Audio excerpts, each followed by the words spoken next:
just a quick video of what the AC is sounding like in my 2008 Volvo XC90. It sounds like it's coming from underneath the dash or down here, but the vibration only comes, it's kind of proportional to how much fan speed you have. So if you turn down the fan, you can still hear a little something, but not too much. And then I'll slowly turn up the fan.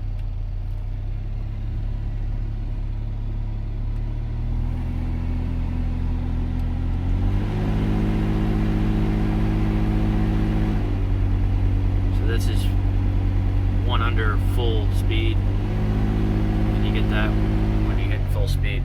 You can also feel the vibration from whatever that is coming through the steering wheel, so I'm not sure if maybe it's a compressor that's gone bad, the blower, or what, but I was hoping for some advice of what other people have seen with the 2008 Volvo XC90 that makes a big noise when the AC is on full blast. Thanks.